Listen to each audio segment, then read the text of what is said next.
All right, so we're going to look at what are called the special triangles. So this is a lesson where our calculator is going to go away. We're not going to use our calculator for this. We're not going to need it because we're going to show that there are certain trig ratios that we can actually calculate without the use of a calculator. We've kind of already looked at one of them. The first special triangle is the 45-degree triangle.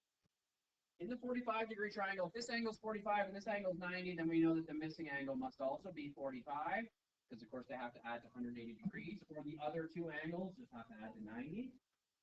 That introduces some symmetry here, meaning you could kind of like think about folding this triangle in half. These sides have to be equal to the same thing. Okay, now what are they equal to? That doesn't really matter. Like when we talk about sine, cos, and tan, we're talking about ratios. So we're talking about the ratio of the opposite divided by hypotenuse or opposite divided by adjacent or whatever it might be. And most of us realize, as we talked about earlier, the tan of 45 must be 1 because the opposite and the adjacent would have the same length. Here's our hypotenuse, of course. Here's what we're going to do.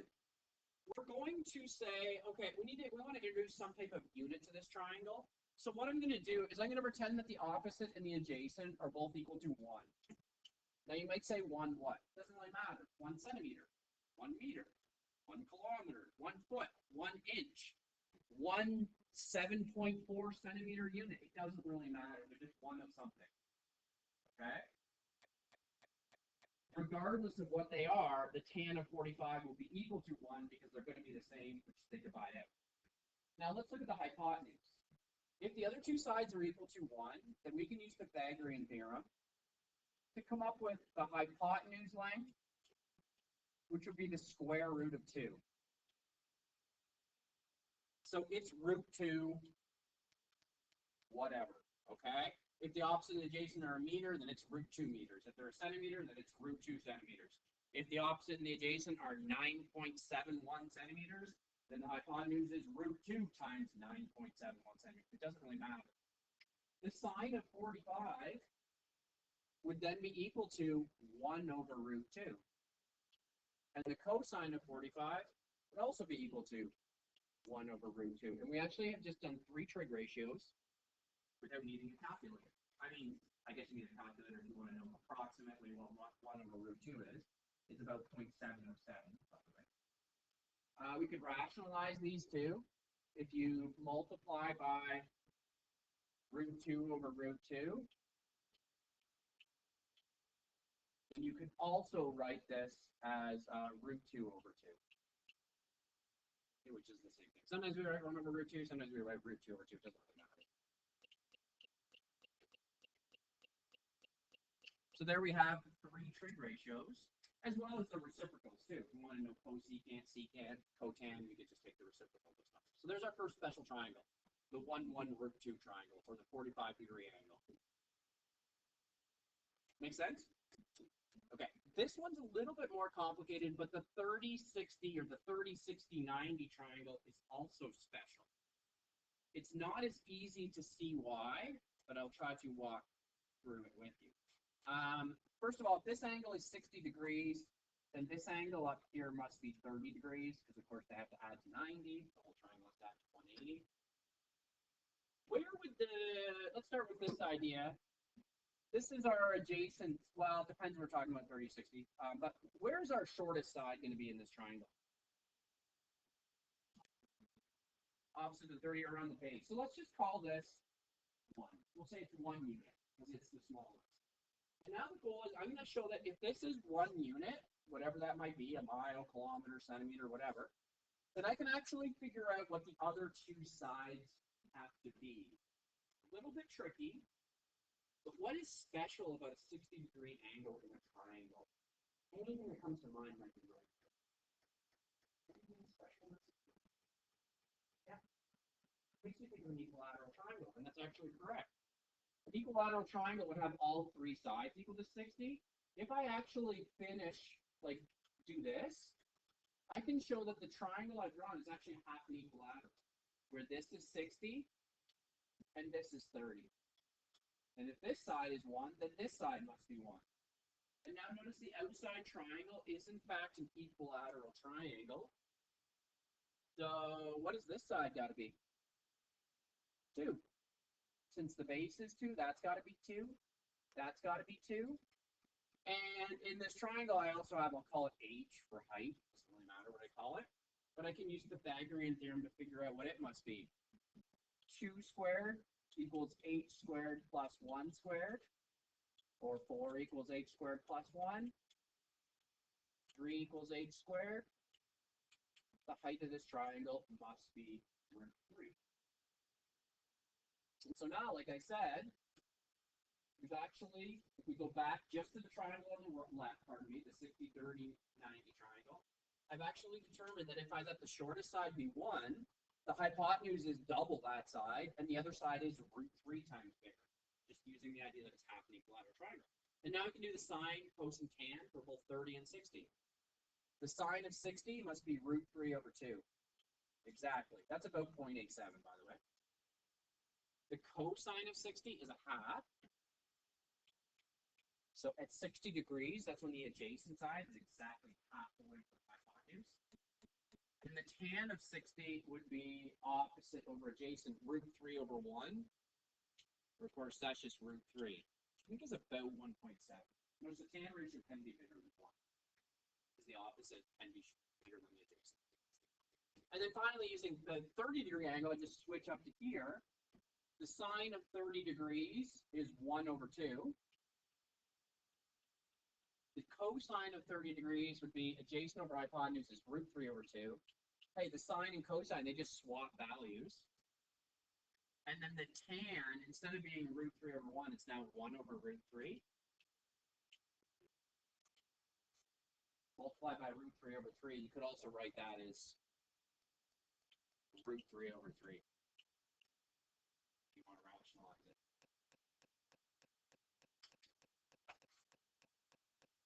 There you have it.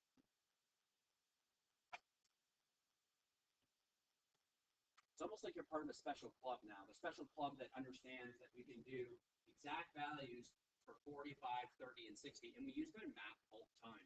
Sometimes just from a teaching point of view, we like to use 30, 60, 45 because they don't involve any rounding anymore. Anytime I come across one of those angles, as well as we'll learn all these other angles that relate to them, okay, like 150 degrees, 210 degrees and stuff, we'll find we can come back to these a lot. So some sample questions here, and I'll show you what I would do.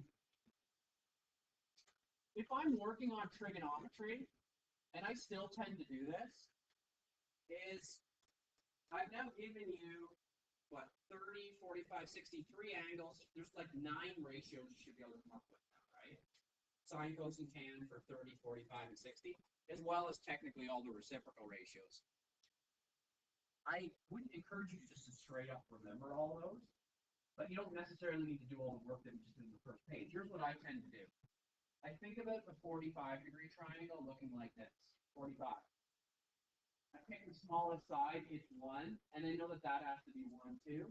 I can do a little Pythagorean theorem in my head, or I can kind of half memorize that that's root 2.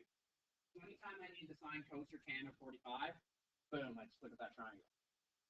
Then I do the same thing with the 30, 60. Now, it doesn't matter which way you draw it, but I would kind of draw it to scale. So if I draw it like this, that means I plunked my 30 here and my 60 here.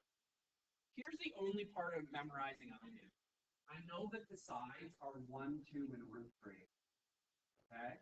The shortest side is 1, so it has to be right here. And then I just kind of ask myself, which number is bigger, 2 or root 3? 2 is bigger, because 2 is root 4, right? So the hypotenuse has to be 2, because it must be the largest side. That leaves this one as root 3. I could always do Pythagorean theorem if I forgot something, okay? It's not that hard to remember those values, and to look at my picture and say, does this make sense? It's common to mess up 1 and root 3, put them in the wrong spot. If you draw it to scale just a little bit, your picture won't make any sense. Now, hopefully you realize that all the information on the first page is in these triangles. As long as you can draw them, you can get them. So when I do this question right here, I can say sine 45, okay, 1 over root 2. Cosine 45, all right, that's 1 over root 2 as well. I chose not to rationalize them. I could, it's not wrong either way. Plus, okay, sine 30. I look at sine 30 and I see, okay, it's opposite, it's a half. Opposite over hypotenuse. So I still need SOHCAHTOA, of course.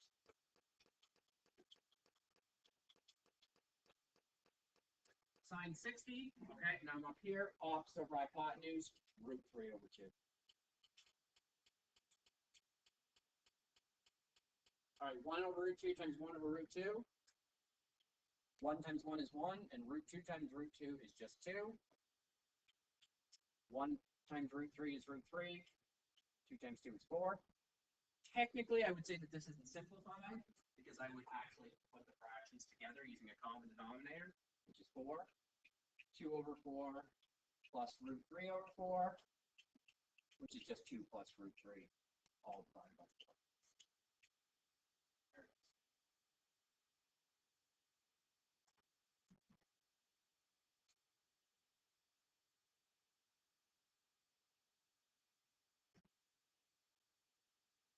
Determine the exact area of the triangle below. Okay, so we've got a base that's 12 centimeters. Ooh, we got an angle that's 60 degrees. I'll show you a couple ways of doing this question. The first way that I'll look at it is I'm going to solve it as if it's a regular trig equation. Or sorry, a regular trigonometry equation, a regular question involving triangles. But knowing that anytime I deal with 60 degrees, I can always deal with exact values. My calculator can kind of go away. Area of a triangle is, of course, base times height divided by 2. Where this is the height, and so I need to solve for the height. Using SOHCAHTOA, I can see that the tan of 60 is going to help me get the height here. Tan of 60 degrees opposite over adjacent, which is h over 12. And so the height is 12 times tan 60.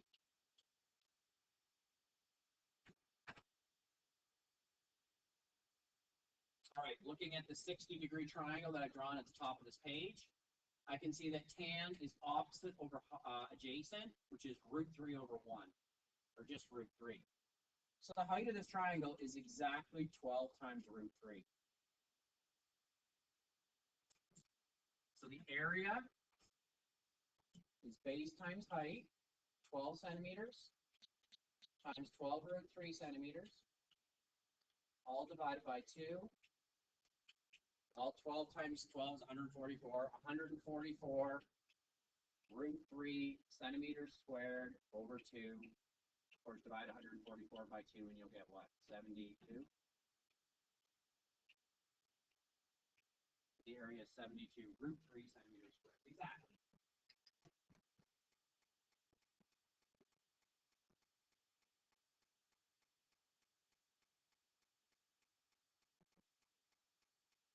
Right, so this is as if this is a question I probably could have given you yesterday where you could have solved this. The difference is yesterday, when you got to this line right here, you probably would have told me the height is approximately, I don't know, whatever 12 times root 3 ends up being. Okay, 18. Okay, and you rounded it, and you would have had a rounded answer. But now we know we don't need to round the answer. As soon as we see an angle involving 60, 30, 45, there's no need to round. Now, I am going to show you an alternative way to do this problem. It's a little quicker.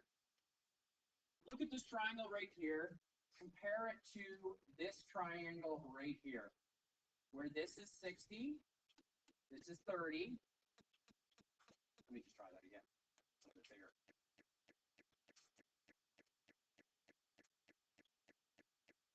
Okay, 60, 30, 1, 2, and root 3. That's the special triangle, isn't it? Notice that this triangle right here is similar to it. Remember, similar triangles have all the same angles and the ratio of their sides is equal, okay? Meaning that one triangle is really just a scaled up or scaled down version of it. This triangle is really just 12 times bigger. All the sides, if one side is 12 times bigger, since all the angles are the same, all the sides are 12 times bigger. So I can immediately realize that the height is 12 times root 3. One step, okay? And then find the area based on that. So 12 times bigger, therefore 12 times bigger. Either method's fine. Either the one in red or the one in blue. Really doesn't matter. All right, last question. If secant of, this is alpha, by the way, very common to use Greek letters when doing trigonometry, to represent angles. What's the first thing you think of when you see the secant of alpha equaling 2? What should maybe the first thing you think of is? It's a reciprocal ratio. We maybe don't like those. Something we could always do or always write. Yeah. Yeah. That's that the cosine of alpha must be half, if that helps. And now we're looking for the sine of alpha minus the cotan squared of alpha. Well, if the cosine of alpha is equal to half, I like to think that you can draw a picture like this. Here's my angle alpha, adjacent over hypotenuse is cosine. So this is 1, 2. That makes the third side root 3, and we have that special triangle again. Notice I could draw that picture just given that the secant of alpha is 2. If the secant of alpha is 2, that means that hypotenuse over adjacent is 2, or 2 over 1, in which case I can draw the triangle from that too. I can also realize that alpha must be equal to 60 degrees. My triangle's not drawn to scale very nicely. Maybe make that one a little shorter. I'd also like to point out that you don't technically need to know this to answer the problem. Well, yeah, there we go. I then can look at sine alpha minus 2 times cotan squared of alpha. So sine alpha, sine is root 3 over 2, opposite over hypotenuse. And this is cotan, 2 times the cotangent squared. So the cotan, instead of being opposite over adjacent, it's the reciprocal of that. Okay, so it's adjacent over opposite, which is going to be 1 over root 3 squared.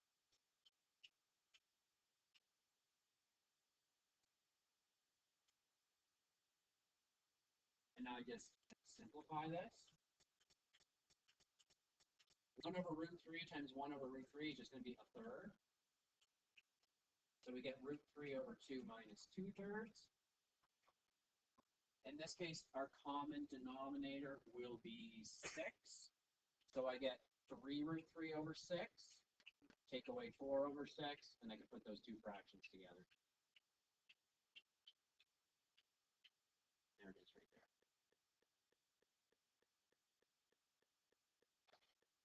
I will point out a couple things about this question.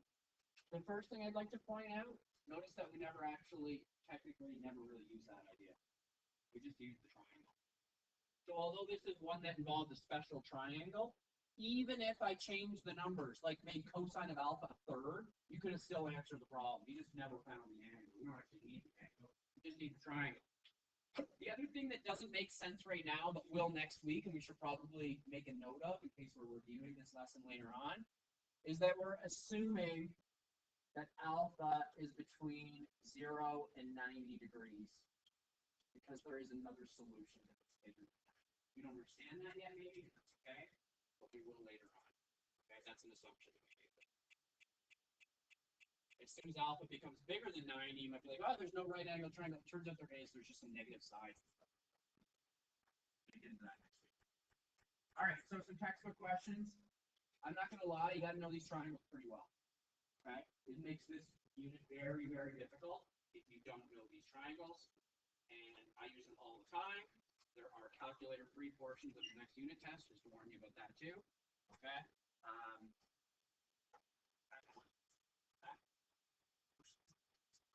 So often what I'll do is I'll say, okay, you have to hand in the first page before you play calculator. So you tear it off, hand it in, and then you got it. Okay. Yeah, it's a great idea. Okay, so make sure you practice these questions. This is the nice thing about this, anyone can do this, right? Like you don't, even if you had trouble understanding the derivations on the first page, you can still come up with these triangles and work with them.